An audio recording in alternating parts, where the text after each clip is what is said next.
live in a world where video game companies time and time again fail to deliver, screw over their customer base, and just generally treat their players like cat doo-doo. At times like this, there is but one hero to save us all: indie games. Solo developer games? No!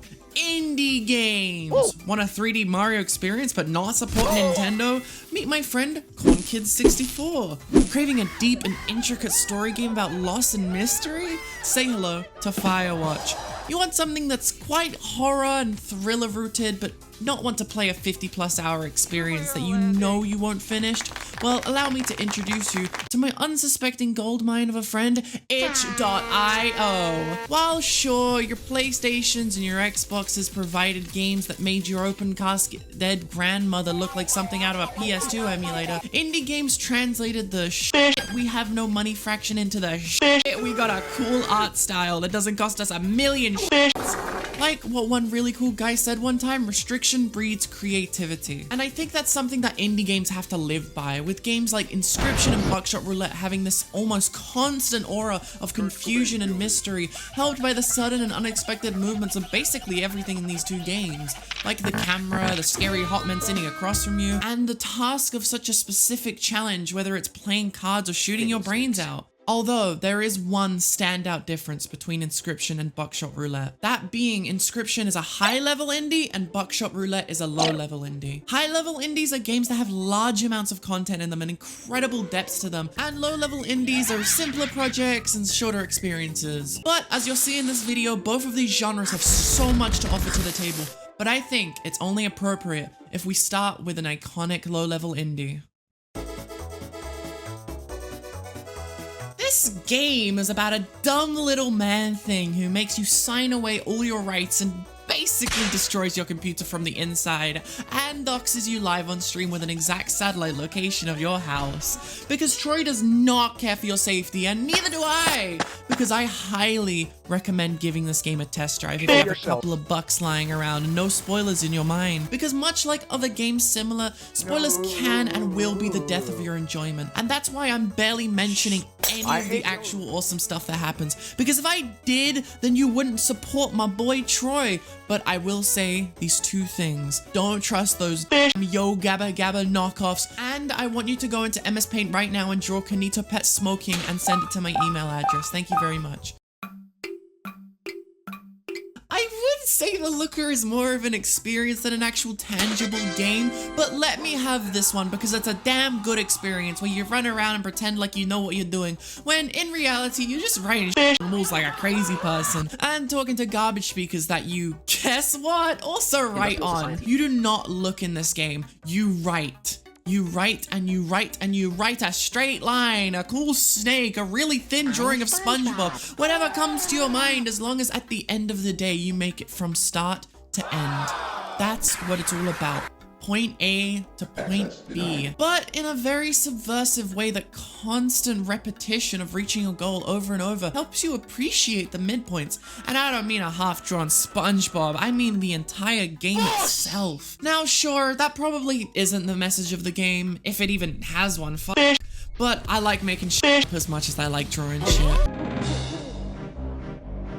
The Deceased Chair is a short, and I mean short game with a fucking insane plot twist that I will give you a warning for because, how do I put this? Well, you killed your whole family and basically everyone you've ever cared about and placed them in this basement to listen to your 5-hour stand-up show. Well, you didn't do this, Jesse did this, or, well, I guess Jesse didn't do it, but his split personality did it while he was asleep. Look, while the twist ending is cool and a little confusing, that doesn't mean you should scoff off the rest of the game. It is a full 140 minutes of sheer terror because apparently I can't read. I mean, the best part is the house doesn't even have that fake dark lighting. Once a light bulb goes out, it's full ass.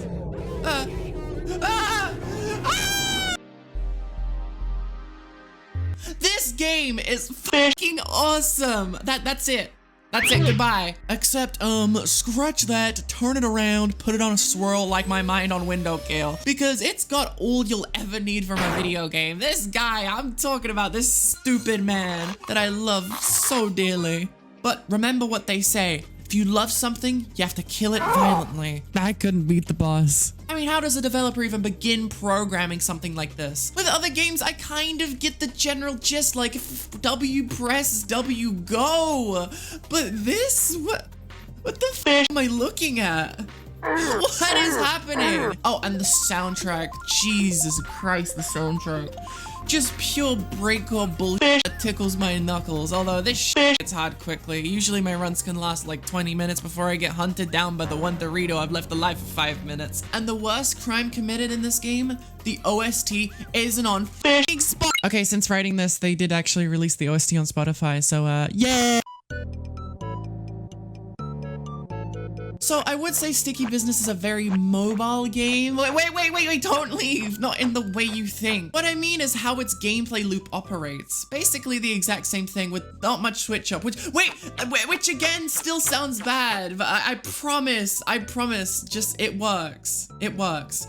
Look, sometimes you do just want to sit there and make dumb, stupid stickers for your adoring customers. Why do you want 3 of them? I'm just happy that I found my niche within the sticker community. Seriously, who is ordering this? And maybe I shouldn't have allowed you people my creations, but whatever, money talks and the stickers don't. That's the worst part of the game. I want to have a conversation about taxes with the autism cat, and the game won't let me. Also, more story-related orders would be cool. Thank you. Much like its predecessor, CornKidz 63, CornKidz 64 remains one of the only non-Ars 3D old-style platformers on Steam. I'm looking at you, ukulele! Pseudo Regalia, you can stay. But yeah, there's a lot to see here and not so much at time, so I'll just get to it. You play as the GOAT on his mission to stop his constantly reoccurring dream from happening, with his friend, the GOAT, helping him out, albeit sarcastically, but we still love you, the GOAT! And it follows a pretty similar formula to the platformers it's attempting to pay homage to, with collectibles, pushover enemies, and a banger soundtrack. All of these games have amazing soundtracks. Wow, well I guess it's only fitting for me to say this, but this game's kind of the Webbed is a game I've been following the development of for like 3 years before it came out in 2021. And was it worth the wait? Yes! You don't understand how many bricks I shot when the teaser for the full game came out. I thought it was just a cute little prototype, but no! Look how much you've grown! This is one of the only games on this list that really give that feeling of grandeur and scale that is unbeatable and immediately immersive. And while some may find it weird, I've placed this as a low-level indie, and yes, I agree, it's kind of odd. But after completing the game and messing around a little bit more, I managed to get 5.5 hours out of Webbed, which I'm perfectly happy with. But some games later on this list will have hundreds of hours and still playing. But you know what those games don't have? Cute dancing spiders and shit. They got kidnapped. Oh my god, they got kidnapped. The amount of insects and creatures placed into this game is crazy. Around every corner of this game, you'll find a unique animal to talk with and point at and say, ha ha, you're different from me. With the exception of your lover, who, as I mentioned in line 45 of this script, has been kidnapped. So what are you doing? Pause the video and go save him. But come back after, please. Thank you. This shit's scary and fun. Usually with horror games, I cha-ching them and then scream a little and then move on. But It Steals was different because, I may have 100% completed it in 3 hours, and I am actively looking for excuses to play it again. This is why Zeeker's, creator of Dead Seater and Lethal Company, is so good at making video games, because a lot of horror game devs forget to make their games fun. But It Steals is more than petty theft. It's grand larceny of my mind. The wolves, the spiders, the phantom, this f***ing octo expansion looking motherfucker have got to be the menacing quadrilogy of gaming. Yet barely anyone talks or appreciates this game, and I blame Lethal Company. I mean, I don't see that thing having a whole bonus mode with the challenges being so much harder but still fun. Fun, fun, fun! That is the key word here. A horror game that doesn't throw that away. Fun. Thank you, Zeekas. I love you. Mwah. The reason why I used Buckshot Roulette in my cute little opening example is because it's by far the most fleshed out low-level indie in recent history. Now, don't get me wrong, it's short as f***, But the amount of, and say it with me now, atmosphere is what got this game to the fame it has today. It tells you just enough to keep you intrigued, but not too much to make you bored of all this information. I'm talking about mostly being background and implied, but it doesn't take away from the, say it with me now, the gameplay, which kind of has a similar deal to atmosphere, where it's not bullshit enough to be unenjoyable, but it is enough to be tricky and a little cunning, honestly. And with multiplayer coming to the Steam release, people are gonna have a reason to replay it. And you can hopefully, I don't know, maybe add more gameplay story, just add anything. This idea is too good to throw away. I thought I'd throw 5B in here as a way to show the BFDI fans I can talk about other things. And wait, it is also important to note how weirdly difficult this game is. Okay, the jumps are tight, the tutorials aren't helpful, and my god, why is it so boring? The only mildly interesting part of this whole game is the Actually, no, screw what I said earlier. This game is not difficult. It is tedious, which is worse in so many indescribable ways. But except for that, using the recovery center as a platform mechanic's pretty cool. And I guess it's fun or something. I don't know. Also, I made it to level 5 and then just grabbed footage from this guy. Thank you so much. I didn't want to play this game. Dredge is one of the many fish games I've been indulging in recently, but one specific quality of Dredge that I noticed stood out from the rest of them is its manipulation of your natural-born curiosity. It tugs at your mind with ideas of sailing out into the distant ocean or discovering new species of fish, only to hit you with a...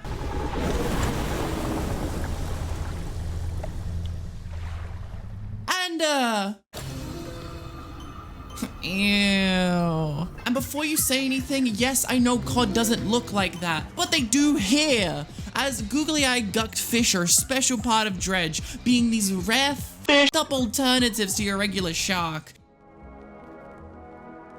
That is terrifying. And all the fish in this game have 1 or 3 variations, so you have to imagine the hundreds of different creative googly gucks out there, which is such a hook, line, and sinker!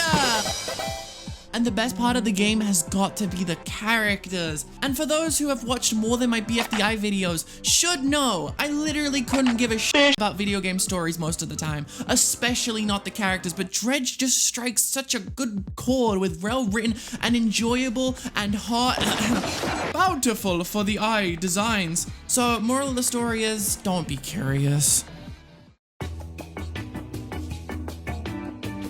So it should be known, I never replay video games. I enjoy them once, rarely 100% complete them if I really, really enjoy it, and then I move on. Well, I 100% completed A Hat in Time 4 times. Okay, so guys, hear me out here.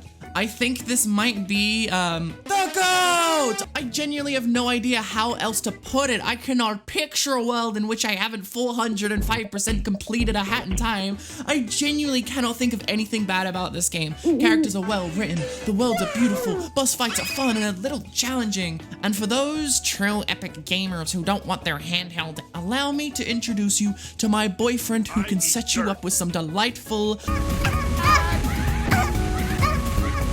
Really, the only thing this game can't provide is a frown and a mild discomfort. Like it's either the most joyous, chill game ever or, oh my f***ing god, the train is going to explode! Oh my god, Testonians, we're gonna crash! I'll be honest, I only have perfectly 10 hours on the mark for this game, which has not been nearly enough time for me to experience the majority of what this game has to offer. So when I say this is a must-buy for you, your dog, and the microscopic mites living on your skin, you know it's true. Because playing through this game feels like a f***ing TV show. All the characters feel like they're from a TV show, and I genuinely have never seen a game pull something like that off. They're all just so characteristic. And how, you may ask, are these characters so unique and perfectly written? I don't know, but the huge library of pixel art cutscenes help. I mean, I hated this motherfucker before he turned into the fruit critic from Ratatouille, and now? Well, let's just say he held a place in my heart, and seriously, what video game creator comes up with the idea of a girl using a puppet to cuss out my main man, Bancho? I mean, this man has got some sick tracks like, on the boat, which is the ditty you're currently hearing. And I'll be the first to say, yes, it's a shame the OST is good, because this is the perfect game to get your playlist to tag along with rather than the actual OST. But maybe, just maybe, I can do both. I am a god! Oh, shit.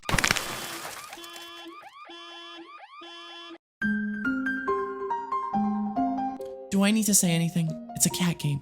10 out of 10. What more must be said? Oh, I completed this game late into the night in one sitting? Yeah. You can meow whenever you want in all the cutscenes?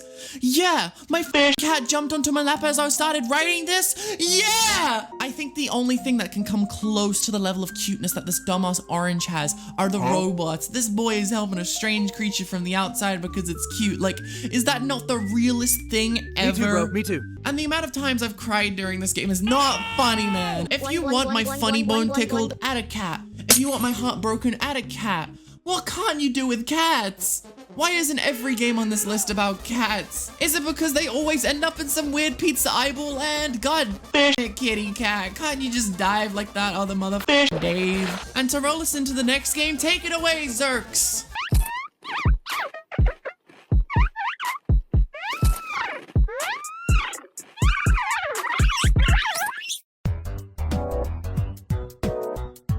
Oh wow, another cat game. Surely this one doesn't also have eldritch horrors. It doesn't? Well, that's great. That is 90% of the gameplay in Rain World.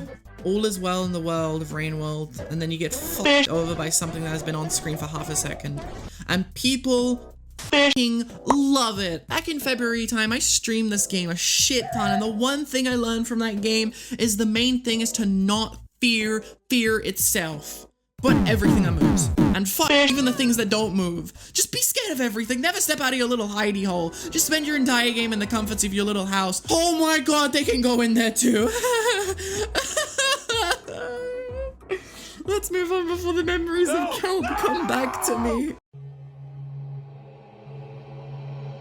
One may describe this experience as nothing more than boring or slow or, God forbid, bad, but those people are stupid and impatient. With this one, it's all about patience and really understanding your situation. You're out here, no human life for miles. Emphasis on the word human, as throughout the story mode, you'll encounter ghosts, schools, and aliens. But even if you've been playing for several in-game days, you wouldn't know that, as what makes Voices of the Void so special is how it forces people who do enjoy the game to have fun during the in-between fucking around.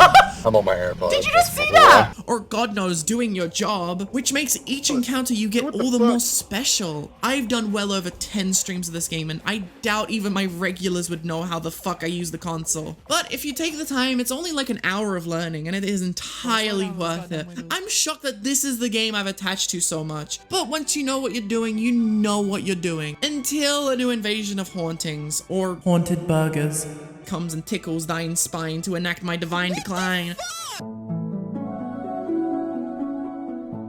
Come on, you all know Subnautica. Hardly makes the indie category, but hey, it's not by the big three, so it's a victory that I always forget the scale of. Like, in my mind, it's a 10 to 15 hour experience, but in reality, good grief, that is one playthrough. Now, of course, a second playthrough would probably be far quicker because I know shit now, but the amount they can cram in shows the unrelenting power of the motherfucking fish game. Except this is honestly one of the first real fish games, and it still holds up 6 years later because let's just say it leaves a mark on the player, like a huge scar, bigger than your whole torso huge. You probably understand what I mean with the Leviathans and the impending doom and the, are you sure whatever you're doing is worth it? It's such a slap in the face that this ugly ass, stinky ass general survived. And literally one other person out of the hundreds, probably thousands on that ship. Not even the rich people made it out. That's how you know you got plot armor. This is the final fish game, I promise you. But what I can't promise you is that you'll like this game because it is a Souls-like. And me, myself, and I are shit video games, so when I have to be good at one, it's up entirely. And that is a shame because Souls-likes are such a rabid genre of passion, which is communicated through this game too, with all the creative and wacky ideas here like this guy. That is terrifying, right? Because I got a brown stain right now and it's not a chocolate star. But luckily for those with a similar skill issue, Another Crab's Treasure is baby's first roguelike. And honestly, while there was a trial and error, especially with the first boss, it isn't a bad way to introduce yourself into the genre. And besides, if you really need to pass the boss, you can just pull out the Glock in your Rari. 17 shots, I'm like, here she comes. Okay, so real talk here. As discussed literally 10 seconds ago, I am not a fan of harder video games, correct? And my assumption is you may or may not agree with that opinion. But despite any side of the fence you sit on, I encourage you, no, I implore you to pick up a copy of The Binding of Isaac, because you need to understand, for all of the rage-inducing and sadness-instilling moments come an equally joyous and drug-like experience of beating a bullshit asshole boss or just making Isaac look like a fucking weirdo trying to sell you something. Now, I won't talk more about this game because if we're being honest, I'm gonna make a video talking about this game. Okay, like it's gonna happen. I don't know when, but it's gonna happen, so see you there. Where to begin? Where to begin? Leshy's a baddie? Oh, sorry. Okay. Leshy's a baddie! Sorry. Leshy is a man. My man. Look, I guess there are other things we can talk about, like the cards. They look so nifty and cute. Too bad they don't sell them in real life. However, that doesn't mean that you can't enjoy them right here, right now, because following a similar trend these other indie games have set, I don't play card video games ever. I usually find them boring and tedious, but Inscryption is different. Inscryption is fantastic. The atmosphere alone is enough to sell the game, and yet the gameplay, story, characters, all sell everything. Every move is so thought out, and I don't even mean the actual game you're playing. I'm talking about the story beats and the way you progress. You feel so locked in this endless game until you stab your own eyeball out. Trust me, this is going somewhere. And then you find out there is a whole nother fucking game underneath Leshy's cabin. Fuck, dude, even after you beat, there is a third game. Like, the amount of content in this 3.27 gigabytes outweighs any amount of Bob's Burgers that much can hold.